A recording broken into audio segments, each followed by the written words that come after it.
بسم الله الرحمن الرحيم. صلى الله عليك يا رسول الله. صلى الله عليك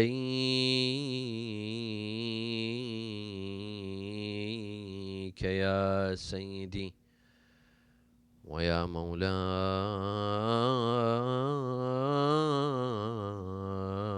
يا أبا عبد الله.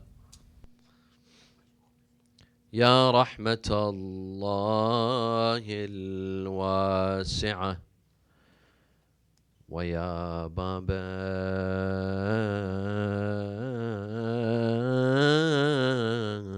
نجاة الأمة ويا عبرة كل مؤمن ومؤمنة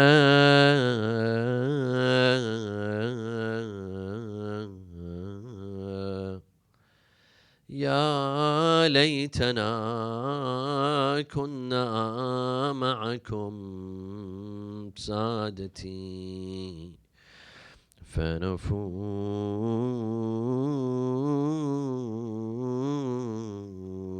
فوزا عظيما.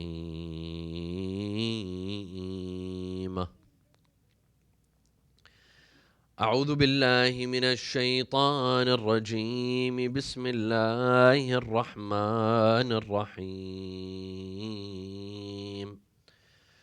والذين يقولون ربنا هب لنا من أزواجنا وذرياتنا قرة أعين واجعلنا للمتقين إماما. صلوا على محمد وآل محمد.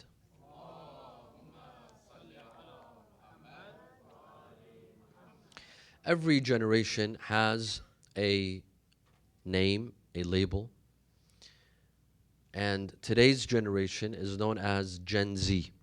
Gen Z are youth born between 1997 and 2012. Anyone born in this age range is considered Gen Z. Now, some of us, parents, we do have kids born in that age range. We have kids starting from 12 up to 25. If you have kids in that age range, then they are part of Gen Z. Unfortunately, children of Gen Z do not come with manual instructions. No one teaches us how to parent them. There's no parenting Gen Z for dummies. This is something that you have to learn from experience. It comes with experience. It comes with trial and error. You have to try. Sometimes you succeed. Sometimes you fail. But at the end of the day, you gain an experience in parenting. Parenting Gen Z comes with its challenges, major challenges. There are a lot of parents who do not understand their children. They simply do not understand them. In fact, they try to use this maneuver. They try to raise their children the way their parents raised them. How did my father raise me? 40 years ago, more than 40 years ago. I try to implement the same tactics, the same style that was used by my parents. I use it on my own children who are part of Gen Z that are growing up, for example, in the United States of America or any part of the world. Today we live in a global village. It doesn't really matter where you live. Everyone's connected through social media. What happens in the West affects the East. What happens in the East affects the West, especially thanks to social media.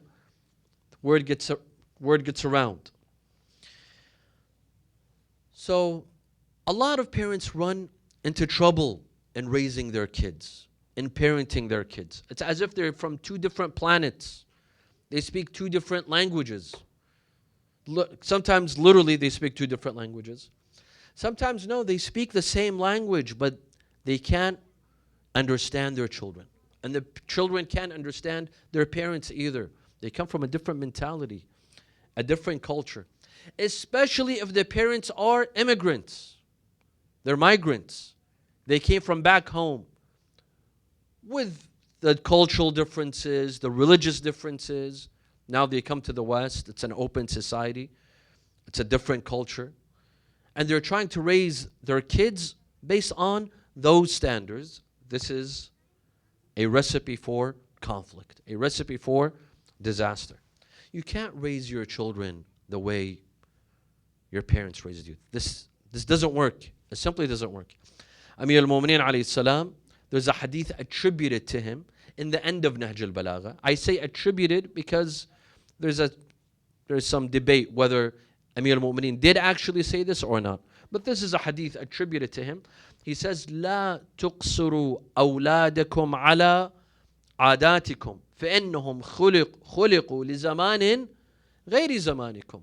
Do not enforce your cultural habits and the way you were raised, the way that your parents raised you, your cultural habits and norms upon your children. For they were created for a time different than your time. This is very simple. We lived in different times. My generation had our own challenges. And our previous generations, my parents' generation, had their own challenges. And today my kids have their own challenges. Each has its own, but they're very different. They're very different. Parenting styles that were used 40 years ago, 50 years ago, today they're ineffective. Unfortunately, many of us were raised in a culture that perhaps physical abuse was the norm. It was the norm. It was very normal for kids to be beaten by a father, a mother. Not something, very violent, but, you'd get smacked once in a while. They'd introduce you to their sandal in case you forgot their sandal. You would be introduced to the size of the sandal. This is how many of us were raised. Can you use these tactics today? No, because it's a simple 911 and you'll be in jail. Or social services will make sure that your kids are taken away. Gen Z, my dear friends, they need to be understood. Who are Gen Z? What qualities do they have? And how is it that we can try to parent them, try to understand them, try to get closer to them, try to become their friends? This is what we will talk about tonight, and inshallah I will make it a point to finish right at Maghrib, inshallah, at 8:14. Bi'idhnillah, wish me luck. Sallu ala Muhammad wa ali Muhammad.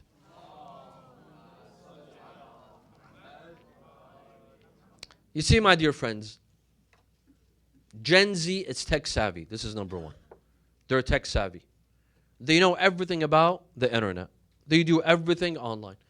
My generation, we're still learning. I just learned how to do online banking a couple of years ago. I still have trouble checking in online, doing everything online. But these kids, Gen Z, everything's online. For them, shopping, banking, paying bills, monitoring your home. You could practically sit at home and run the world from the palms of your hand. Everything's online. And all the information is authentic. It's right there. With the press of a button, they get all the information they want. And they're very accurate. Facts. If parents, God forbid, they get a date incorrectly, or they mention a historical fact but incorrectly, immediately they're corrected, no doubt. It was World War II. When was World War II? 1967? No, it was for example, 62 or 64. They'll correct you because they're tech savvy. Information is available to them. Something that was not provided for my generation and the previous generation. For us, we had to work hard to get a piece of information. If you remember in the month of Ramadan when I was at your service here at Imam Ali Masjid, this beautiful community that really left a memorable, very memorable Ramadan for me personally. We talked about AI and taqleed. If you remember, one of the nights we talked about AI and taqleed. And can taqleed ever replace AI? And I mentioned that for my generation, finding a piece of information was hard. Looking up a verse was hard. Today, It's become very, very simple. So Gen Z is tech savvy. For them, everything's a piece of cake. Everything is done on their phones, and they're very efficient.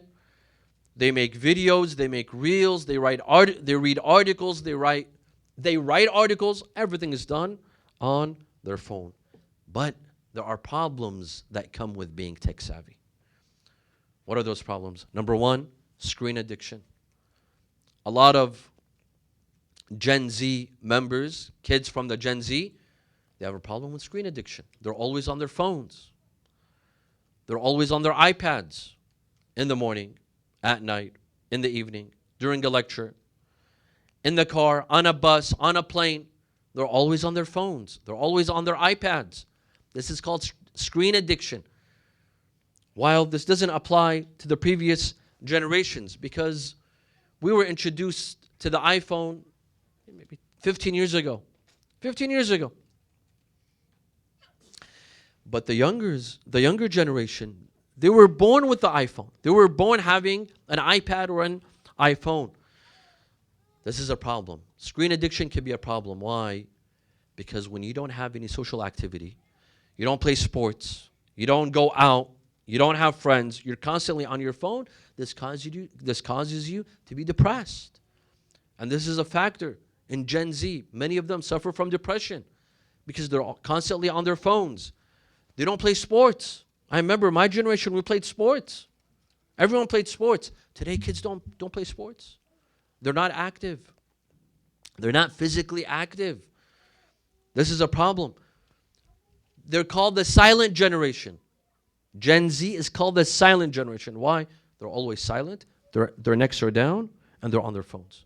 At family gatherings, even when they go to the mall, wherever they are, even when they get together as friends, they're supposedly together with friends, but each one is on their phone. They don't even talk to each other. Even in their gatherings, when they're supposed to have fun together, they're still on their phones. This is a problem. This is one of the problems of this generation, is that they can't live without their phone. Number two, they have a low attention span.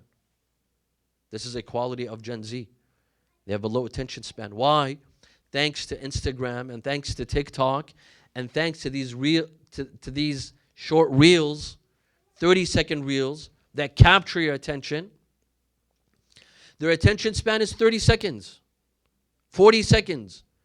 Why? Because they're used to scrolling. Okay, I saw this already. 2, 3, 4. And they keep on scrolling into these very small and short reels. So their attention span is fixed to 30 seconds, 40 seconds. It's hard to capture their attention for more than that. Imagine what happens at school when a teacher speaks for an hour or 45 minutes. Or when they're off to college and they have a class for an hour and a half. Hour and a half. How will they handle that? I had a class, I remember when I was in college, during the dinosaur period. I remember the T-Rex. I had a class for 3 hours. I don't know, do these classes still exist or they gone extinct? I remember I had a class for 3 hours, from 7 p.m. to 10 p.m. on some days. 3 hours. And we'd have a 15-minute break in the middle. And I remember it was English literature. 3 hours. Today, kids don't listen for 3 minutes. 3 minutes. Parents try to speak to their children for 3 minutes. They try to grab their attention. They can't. Their mind starts wandering to different places. This is a problem. This is a problem. When you can't have a long conversation with your child, not because they don't want to listen, but because that's how they've been made, thanks to social media, that they have low attention spans. This is a problem. 3, one of the problems of this generation is that they don't read books. They don't pick up books. They don't read books. Book? What is a book? You remember, it has a cover and pages, smells good. This generation doesn't read anymore. They're always on their phone. And if they were to read, they'll read on their iPad. If they were to read, they'll read on their iPhone. They don't read. This generation doesn't read. And they're missing out. There's some amazing books. And whatever genre that you like, they don't read. And unfortunately, if they were to read, they would read novels, fiction. They don't read nonfiction. Silly things. That's it. There's a world of books out there, millions of books, Islamic and non-Islamic. Science, history, biographies, autobiographies, memoirs. There's some amazing books, yet Gen Z, this generation, is missing out on. Why? Because they're too busy with their phones. In fact, when they have their phones, they miss out on everything. Sports, family gatherings, reading books. They miss out on everything. As parents, we have to encourage them to read books. And we can do that by reading books ourselves. You can't tell your son or daughter to read a book if they don't ever see you holding a book. That just doesn't work. That doesn't work. You have to lead by example. In fact, you don't even need to lecture them. You don't even need to tell them. If the mother and father of the house, they pick up a book in any language, Arabic, English, Farsi, Urdu, any language, pick up a book and read, let that be the norm in the house. Let them see the father and the mother reading. It could be a magazine, it could be a newspaper. That's also fine, as long as they're in the habit of reading. And then slowly they'll come towards Islamic books. You know, we have an amazing website. We have amazing websites, not just one or two. Alislam.org. Alislam.org is full of amazing books, articles, resources. There's a website I shared a couple of days ago on social media, on Instagram. Zurara.com or .org.com. And the one who made it is here in South Jersey. A brother from here, from this community. Zurara.com. An amazing website, full of articles. You don't want to read a book, physical book? Read it online. There's a lot of resources. Zurara.com. There's articles on the infallibility of the Imams, Sunni Shi'i dialogue, ijtihad, taqleed, full of resources. You have to encourage our youth, especially Gen Z, to read because they don't read. Also, we have to encourage them to listen to lectures, a full lecture, a 45-minute, a 50-minute lecture, not shorts. We're used to the shorts. We're used to the reels. A 50-second reel, a 30-second reel. I see youth, I see this amazing reels, mashallah. Sure, he has amazing reels, but he also has amazing lectures. Listen to the full lecture. You know, the whole idea behind the reel is that it's an appetizer.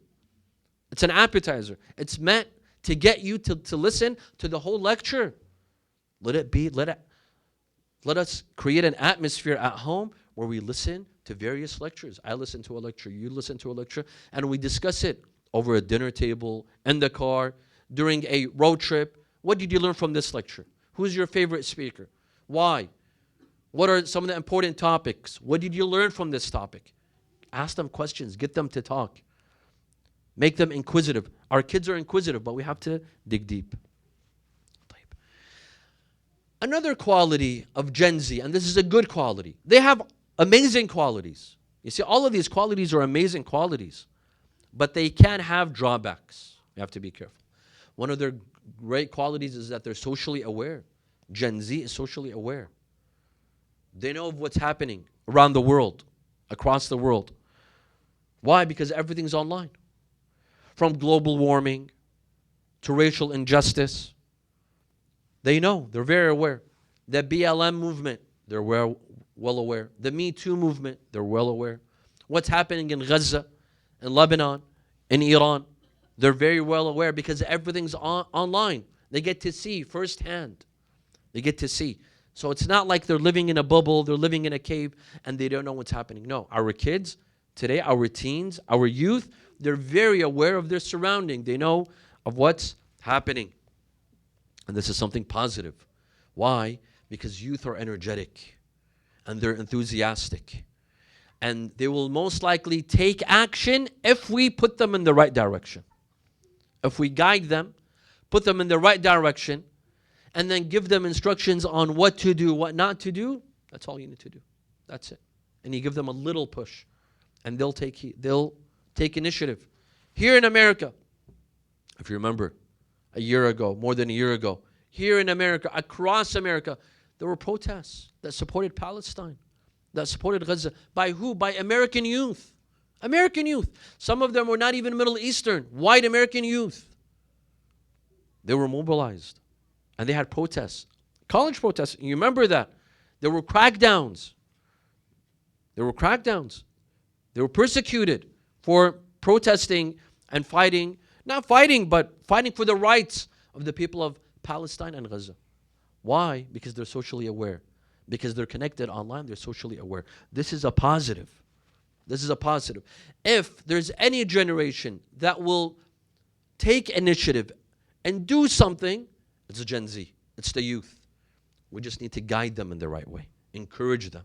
Encourage them to work in the media, to make movies, to make reels, to spread awareness, spread the word, organize events, organize rallies, speak to their non-Muslim friends, to bring in their non-Muslim friends to events, religious events, non-religious events, political events. This is something positive that we can encourage them to do. Gen Z also faces challenges that perhaps we did not face. Or maybe we also did, but they're facing it in a higher degree. There are economic challenges. Today we live in difficult times, high prices. We might be facing a recession. There's inflation. Everything's expensive. I'm sure you've noticed. Even when you buy groceries, compare what you would buy 2 years ago, 3 years ago, to what you're buying today. Everything's doubled, maybe tripled, or at least half of the price has gone up. From your essentials, to toys, to clothing, to everything. Let alone house prices. And hence, our kids today, they face difficulties. They face an economic challenge. I know many youth that today they can't get married. They're in their mid-20s. And I ask them, why aren't you married? This is the first question that I ask any youth. Why aren't you married? Especially if they're in their 20s. A lot of them say, Sayyid, I can't afford it. How can I afford it? How can I afford a house? I can barely afford rent. I can't live at home. I can't live with my parents. It's not something expected. My wife would want to live on her own. So that requires costs. And I don't make enough money. Owning a house has become difficult. Owning a private house, even rent, paying off mortgage, putting a down payment, even property tax is expensive. This can all cause stress and anxiety. And unfortunately, I see more and more of our youth, they're delaying marriage because of economic reasons. This is a challenge that is faced by Gen Z. Previously, and expectations are very high as well. Previously, I'm sure we have this in Iraq, I'm sure you have this in Afghanistan and Lebanon, where youth, they would get married and they'd stay at home. Maybe a family would be compromised of 3-4 families. They have 3 boys, all of them married, and they all live in the same house, peacefully. Each one has his room, maybe 2 rooms. They'd live in a large room. They'd eat together. They'd have lunch together, breakfast, dinner. They'd cook together. They'd wash the dishes together. They lived, a happy family. Today, one son with his wife can't live at home. It's impossible. It's very hard to stay at home. Someone will be upset. Either the mother-in-law or the daughter-in-law or this poor son-in-law who's always in the middle between his mother and his wife. Someone has to pay the price. Someone will not be happy. Today, expectations are high that you have to live on your own. You have to have your own house. You have to have your own apartment. Well, this requires costs. And a lot of our youth, especially Gen Z, they don't spend economically. When they go and they shop for the best clothing, the best watches, the best shoes. They have to have their coffee every morning. They eat out several times a week. You're not saving money. You're not saving any money. You're just spending. You're just wasting. You have a future ahead of you. There's college ahead of you. There's a whole life ahead of you. Marriage is ahead of you. How do you expect to save up to buy a house or even get a small apartment if you're eating out 5 times a week? And you have to have that morning coffee. And you buy whatever you see. and you have 16 shoes, and you have to have an expensive watch. It doesn't work that way. Gen Z, we have to teach them to spend economically, to save up money. The dollar has a value, and there's inflation. Every year, things are becoming more expensive. إِنَّ الْمُبَذِّرِينَ كَانُوا إِخْوَانَ الشَّيَاطِينَ. Those who waste, they are the brothers of shaitan. The Quran says, those who waste money. You don't need to have 16 pairs of shoes. You don't need to have that expensive watch. You don't have to buy something every time you go to the mall. You don't have to purchase things that you don't really need, or you're going to wear once every 6 months. Spend economically, not just for the brothers, for the sisters as well. We have to teach our children. We have to teach our youth. We have to teach Gen Z who are preparing for the next level in life, for marriage, for having kids, to spend economically. The Quran says, وَلَا تَجْعَلْ يَدَكَ مَغْلُولَةً إِلَىٰ عُنُقِكَ وَلَا تَبْسُطْهَا كُلَّ الْبَسْطِ فَتَقْعُدَ مَلُومًا مَحْسُورًا. Allah says, don't keep your hands close to your neck. Meaning what? You close your fists, meaning you don't spend. Nor do you extend your hand to the point that you're spending left and right, and you're wasting all of your savings. Be moderate. Spend moderately. Spend moderately. Spend on your essentials, on your needs, and learn to save. Our youth don't know how to save. And they don't know that they have challenges ahead of them. Challenges ahead of them. Financial challenges. Economic challenges. Of course, we always have hope in Allah Azza wa Jal. Never lose hope in Allah. Allah is the provider. Inna Allah huwa al-razzaq dhul quwwati al-mateen. Allah will always provide. But Allah will say, spend economically and I'll help you. Don't go waste your money on things that you don't need and say, inshallah, Allah will provide me. Tayyib. What do you think? There's an ATM, free ATM, and you leave it on Allah. Sure, rely on Allah Azza wa Jal, but also be wise. Be wise, be economical. Another quality in Gen Z, my dear friends, is that they don't take orders. They don't take orders. They don't take yes or no answers. They have to understand everything. So when they sit in the car and they tell you, why can't we eat from McDonald's? Don't tell them, shut up, it's haram. End of story. That might have worked 20 years ago with a different generation. Today, saying yes or no, haram, halal, haram, halal, that doesn't work. It requires what? Explanation. They can't go to McDonald's. Why? Because all of their friends do. You have to explain why. There's a difference in the meat. This is sacrificed in an Islamic way, in a proper way. That isn't. This is healthier. That's not healthy. This teaches discipline. There's no discipline in that. Why don't we eat pork? It requires explanation. Gen Z doesn't take orders. Doesn't take yes or no answers. Khalas, you tell them it's haram, you think you've taught them that it's haram. No. They want to understand, why is it haram? If this is wajib, why is it wajib? Why is hijab wajib? Well, why do you have to wear hijab? It requires an explanation. It requires an understanding. We were raised, my generation was raised to learn, this is halal, this is haram, that is wajib. Don't ask questions. Don't ask questions. Take as you're told. You don't like it? How many of you heard this example of, you don't like this? There's a wall, go bang your head against the wall 60 times.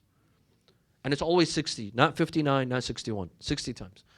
That doesn't work with the youth. That doesn't work with our kids today.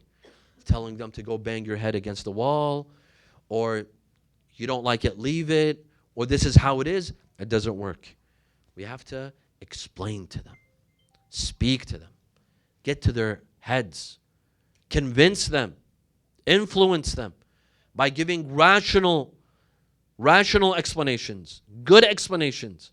Otherwise, when we don't, and then my child ends up not praying or not fasting or not wearing hijab, I come and say, I don't know what's wrong with my child. What do you mean I don't know what's wrong with my child? You didn't explain it correctly. You didn't explain hijab correctly. Your daughter doesn't wear hijab. You didn't explain salah correctly. Your son doesn't pray, for example. It's on us that we have to explain to them, speak to them properly. You see, this generation is a bit spoiled. You can't yell at them and boss them around. It has to be, you have to be careful how you speak to them and what you explain to them. And it has to be rational because everything is in their hands. All the information that they want, they know more than us. Our kids today, they know more than us. It's not that we add to their knowledge and information, but it's explaining to them what Islam is about. We have to give logical answers. And this puts a burden on the shoulders of parents to be educated and to study Islam very well. How can you explain Islam to your kids when you don't understand it very well? This puts a burden on the shoulders of parents to read, to learn, to listen to lectures, to know their faith, to know their religion in a good way so that they can pass it on to their children. Some, they expect everything from majalis. They don't explain to their kids. They say, no, alhamdulillah, we have majalis. We have a sayyid or a sheikh in our community. Listen, the sayyid or sheikh in the community, he can't perform miracles. If you are negligent towards your Gen Z kids, a miracle is not going to happen in the masjid, even if they come for majalis. Sure, that will help, but the rest of the work has to be done at home by parents. What you teach them, how you raise them, how you teach them by example. Bringing them to majalis is excellent, but that's half of the work. The rest of the other half is at home. Another challenge with Gen Z is that you have to understand them, especially those that are being raised here. And there's a culture clash. There's a crisis of identity. Our kids, they don't know. Are they American or are they Afghan? Are they American or are they Iraqi? Are they Muslim first or American first? What do they do with culture clash? Do they respect Western culture? Do they avoid Western culture? Can they have non-Muslim friends? You have to understand them. This is a major challenge. Growing up in the society is not easy. It comes with its challenges. And a lot of them, especially the younger they are, they're going to be confused. And some parents, they add to the confusion. They add to the confusion. No, this is a kufr society. Okay, it's a kufr society, then why did you move? Why did you come all the way? Or you tell them, sure, do whatever you want. And then when they grow up, when they become teenagers, no, this is haram. This is not the way I taught you. What are you talking about? You told me I could do whatever I want. You have to be very careful in the way you raise them. You understand them. You know how they feel. You have to listen to them. A lot of times, all we do is we lecture. We lecture our kids, but we don't listen. Last night, we talked about listening and about silence. Sometimes we have to listen to our kids. Listen to what they feel, what they think. What are their thoughts? What are their emotions? Don't assume. Don't assume. Ask them, what do you feel? Refrain. We have to refrain from comparing, as I said earlier, comparing their generation to our generation. Back in the day, when I used to go to school, do you know how I used to go to school, how I do this? You can't do that. They'd laugh at you. They'd laugh at us. We have to stop comparing. Yes, you can mention stories. You can teach indirectly. When you're in the car, during family gatherings, you can tell them about previous stories, how you grew up. You can tell them about your parents, about your grandparents, but you can't compare. You can't tell them that back 30 years ago, all I needed was $1 a week. Sure, you're not telling a lie. You're speaking the truth. But they'll be like, okay, you needed $1 a week. What? So what? We don't live in the same time. We don't live in the same country. We live in different times. We have to be very careful that we don't judge them based on our upbringing, where I was raised and how I was raised. And I say this all the time, my dear friends, that the most successful parents are parents who are friends with their kids. They're not intimidating. They're not intimidating. They don't make threats. Sit with your child and speak to them as if they're friends. Speak to them gently, calmly, as if you're friends with them. Don't be intimidating. Let them speak to you on whatever topic that there is, even if they're doing drugs. Don't be intimidating. I'm not justifying that they do drugs, but even if they do, they can openly come out and tell you, Dad, I have a drug problem. And don't be intimidating. Tell them, okay, I understand. Let's do something about it now. We have to do something about it. Let's seek help. Let's go to the professionals. Don't be intimidating. A lot of parents are intimidating. They scare their kids. They threaten them. And that's not a good way of parenting. You can't scare these kids. You can't threaten them. Because as soon as they reach 18, they're out of the house. You don't see them any longer. Here, you can't control them. You can't force them to stay at home. As soon as they hit 18, they're gone. You lose them. Instead, be open. Let them talk about any challenge. Maybe they're dating. Open the subject with them. Try to understand them. Sure. Why are you dating? Do you wish to get married soon? Maybe this is a topic that we have to open up with our kids. Maybe they want to get married, but they're embarrassed to open that topic. Maybe I have a daughter who's 18, 19. She wants to get married. Maybe she's interested in someone. I should open up the topic. I should open the topic that have you reached the age of marriage? Are you interested in someone? Can I facilitate for you instead of blocking the door? Instead of making it difficult, we can make it easier. Let them speak to you without fear of punishment.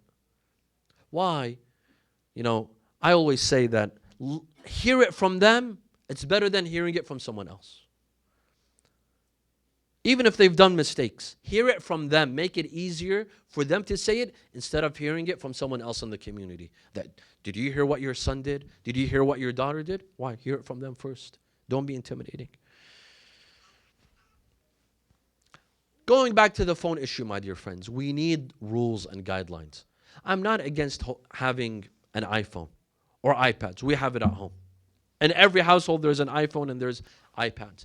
But I'm all for having guidelines and rules, encouraging, for example, a no-phone atmosphere for a couple of hours, or on the weekdays, or when there's school, or no iPad, or at least during dinner, at least during lunch, when the family's all gathered. No iPhones. You put them away. And the best way to teach is by implementing yourself. I can't tell my kids to put their phone away or their iPads away when my phone is out. I can't. A lady came to Rasulullah sallallahu alaihi wasallam. She told him, Ya Rasulullah, my son eats too many dates. Dates. And I fear for his health. Can you speak to him and tell him not to eat so many dates? He said, yes, but not today. Tomorrow. So she brought him the next day. Rasulullah told him, eating too many dates is not good for your health. He said, Khalas ya Rasulullah, I will reduce. The mother told him, Ya Rasulullah, why couldn't you have told him yesterday? Why did you tell him today? He said, because yesterday I ate too many dates. I had too many dates. I couldn't tell him something that I did myself. When we tell our kids not to use their phone as much, I have to be the first to implement. Otherwise, it will go in one ear and come out the other. Another very sensitive topic, my dear friends, is Gen Z and sexuality. We live at a time when our kids at school, Gen Z, they're being taught about their sexuality. At school, they're being taught that your sexual orientation is in your hands. It's your choice. What is your sexual orientation? That's up to you. Are you a man or a woman or both or neither or something else? That's up to you. In fact, in some states, imagine, in some states, a child can even undergo a surgery. And I think you know what type of surgery I'm talking about. Paid by the state without the parents' approval. Imagine. That's unheard of. That's crazy. So they're opening up to their sexuality, their sexual orientation. Are you attracted to men or are you attracted to women? And what is your gender identity? This has to be addressed at home and very careful. You have to be very sensitive. Why? Because you say the slightest wrong thing and you could get into trouble by the authorities. That you're homophobic, for example. What are you teaching your kids? You have to be very careful in your wording. You have to be very sensitive, but at the same time, it has to be addressed at home. We have to address our kids regarding this sensitive topic. It's very sensitive. We have to teach them what Islam says, Islam's take on this sensitive topic.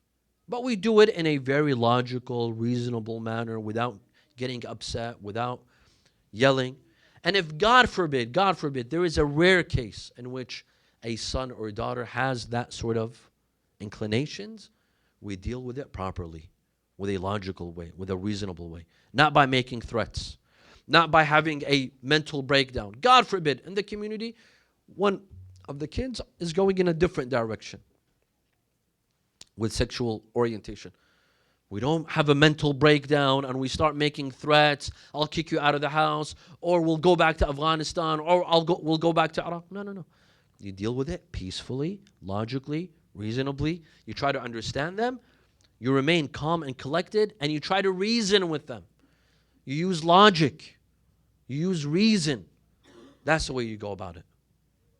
You have to do it in a peaceful manner. Fatima Zahra, salamullahi alayha, on the topic of teaching through example.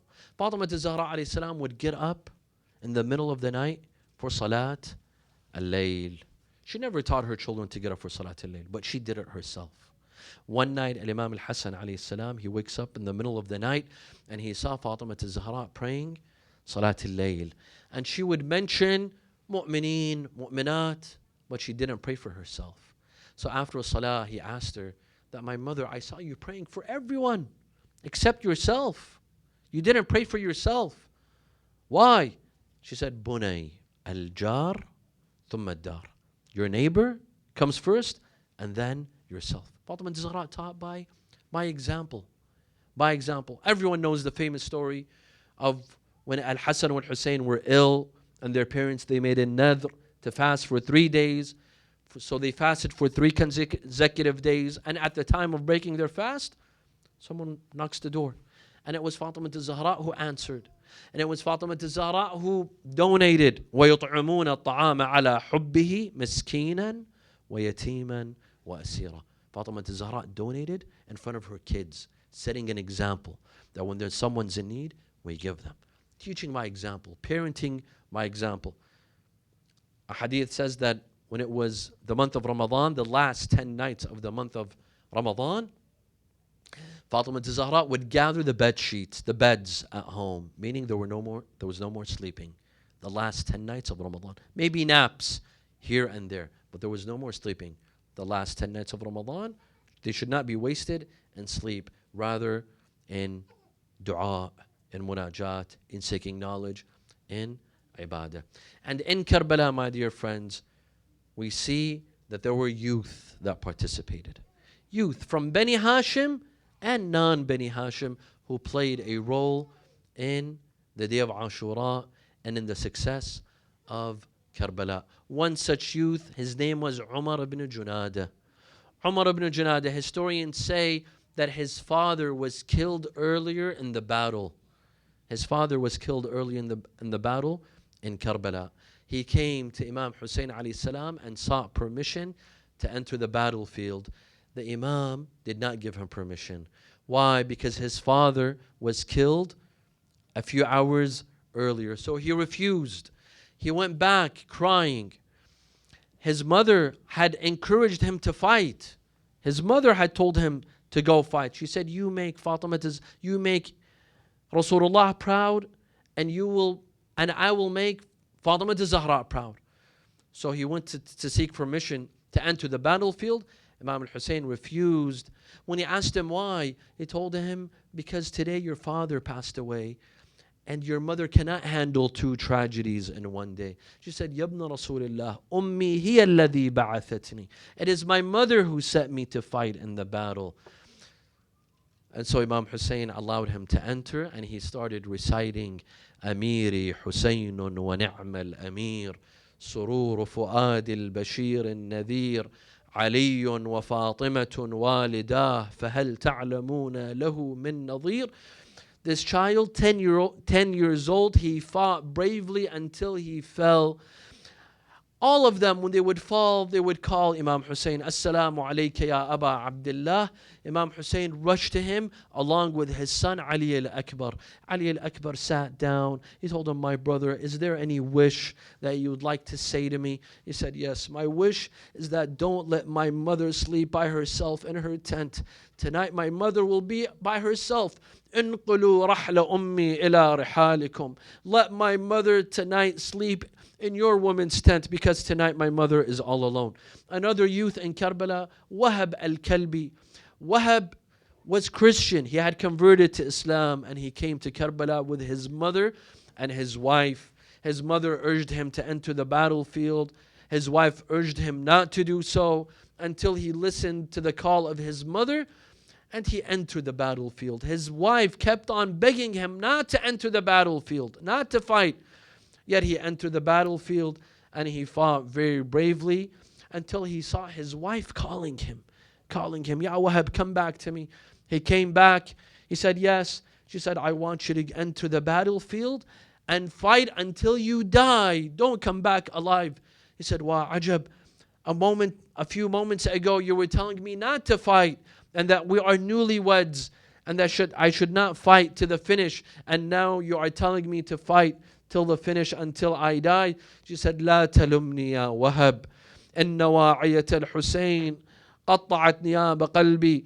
She said, oh Wahab, don't blame me. If you had seen what I saw, you would not blame me. What did you see?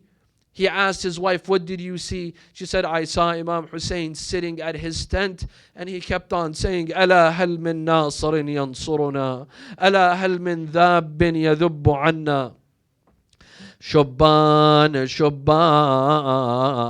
مثل الورد يزهون